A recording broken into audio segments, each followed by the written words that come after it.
तो कैसे हैं दोस्तों, उम्मीद करता हूं आप सभी अच्छे ही होंगे। आज के इस वीडियो में हम बात करेंगे लोकसभा इलेक्शन 2024 के बारे में। हम जानने की कोशिश करेंगे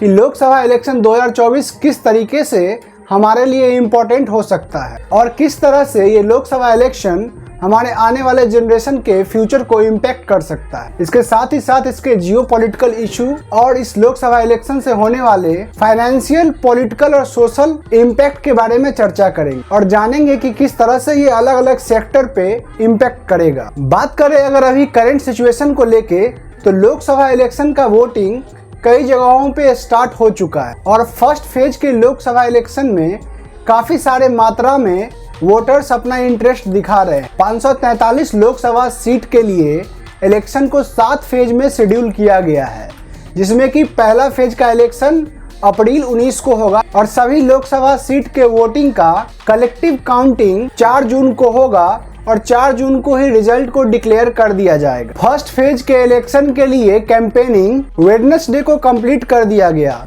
जो कि नॉर्थ ईस्ट रीजन में कंक्लूड किया गया। प्राइम मिनिस्टर नरेंद्र मोदी ने नॉर्थ ईस्ट में ये बताया कि भारतीय जनता पार्टी की गवर्नमेंट ने नॉर्थ ईस्ट रीजन को एक सोर्स ऑफ अपॉर्चुनिटी बना दिया है और नॉर्थ ईस्ट रीजन से कई सारे नए नए अपॉर्चुनिटीज उभर के आ रहे हैं, जो कि नॉर्थ ईस्ट रीजन के लोगों के साथ साथ पूरे देश के लोगों के काम आएंगे। वहीं बात करें अगर अभी के करंट ऑपोजिशन कैंप की, तो कांग्रेस से राहुल गांधी का कहना है कि प्राइम मिनिस्टर मोदी करप्शन के चैंपियन हैं और वो लोगों को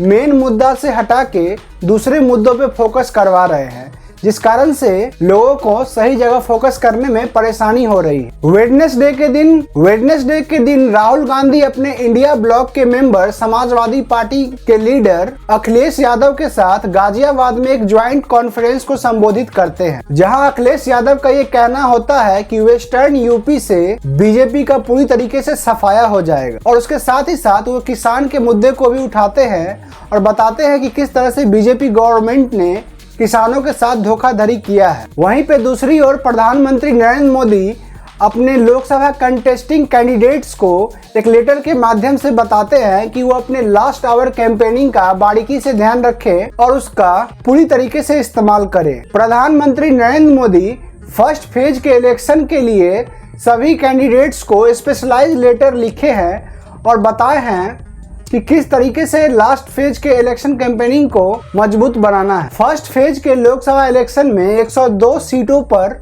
इलेक्शन करवाया जाएगा और ये 22 स्टेट्स में कंडक्ट होगा। चलिए हम जानने की कोशिश करते हैं कि ये लोकसभा इलेक्शन किस तरह से फाइनेंशियल मार्केट को इम्पैक्ट करेगा। इसमें कोई डाउट नहीं कि जब भी हम अपने इन्वेस्टिंग को लेके बात लाते हैं या फिर जब भी हम किसी नए इन्वेस्टमेंट की ओर बढ़ते हैं, तो उस केस में लोकसभा इलेक्शन एक बहुत बड़ा इम्पैक्ट करता है और हमारे इन्वेस्टमेंट का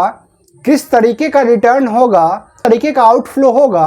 ये लोकसभा इलेक्शन बहुत बड़े लेवल पे डिसाइड करता है। और इस इलेक्शन को लेके अगर मार्केट रिसर्चर्स का बात करें, तो उन्होंने आने वाले फाइनेंशियल मार्केट के टाइम को good as well as bad भी बताया है, यानी कि कुछ कारणों से यहाँ अच्छी डेवलपमेंट भी देखी जाएगी और कुछ कारणों से इन पे खराब इम्पैक्ट भी पड़ सकता है। इसमें अच्छी बात यह है कि फाइनेंशियल मार्केट की हिस्ट्री को देखा जाए तो जिस ईयर में भी लोकसभा इलेक्शन कंडक्ट कराया जाता है, उस ईयर में फाइनेंशियल मार्केट बहुत अच्छा रिस्पॉन्स करती है और बहुत अच्छे रिटर्न्स देती है। बात करें अगर पिछले 4 जनरल इलेक्शंस को लेके, तो उस दौरान फाइनेंशियल मार्केट्स ने लगभग डबल डिजिट रिटर्न्स दिए हैं। देखा जाए तो अगर इस बार के लोकसभा इलेक्शन को क्लोज लेंस से ऑब्जर्व करने के बाद ये कंक्लूजन दिया जा सकता है कि करंट गवर्नमेंट को अपने कुछ कामों का फायदा जरूर मिलेगा, जिसमें से राम मंदिर का इनॉग्रेशन उनका मुख्य मुद्दा रहेगा और बीजेपी गवर्नमेंट इस मुद्दे को अच्छी तरीके से सामने रख रही है और इसे अपने कैंपेनिंग में इस्तेमाल कर रही है। बात करें अगर कांग्रेस या फिर इंडिया ब्लॉक की, तो उनके लीडर में एक प्रोग्रेसिव लीडरशिप की कमी दिख रही है। इंडिया ब्लॉक फॉर्मेशन का अगर वीकनेस का बात किया जाए, तो सबसे बड़ा वीकनेस सामने निकल के आता है लीडरशिप क्वालिटी का। लीडरशिप क्वालिटी में राहुल गांधी को जिस तरीके से पोर्ट्रे किया जा रहा है, वो उतना इम्पैक्टफुल नहीं हो पा रहा है। दोस्तों, हमारे लिए इम्पोर्टेंट ये है कि इस लोकसभा इलेक्शन में हम अपने वोटिंग राइट्स का अच्छा से इस्तेमाल करें और सही जगह पे सही कैंडिडेट का सिलेक्शन करें। तो दोस्तों आज के लिए बस यहीं पे विराम लेते हैं, मिलते हैं फिर अपने किसी नए एपिसोड में किसी नए टॉपिक के साथ। तब तक के लिए धन्यवाद। अगर आपको हमारा ये सेशन अच्छा लगा हो तो आप हमारे चैनल को लाइक, शेयर और सब्सक्राइब करके सपोर्ट दिखा सकते हैं।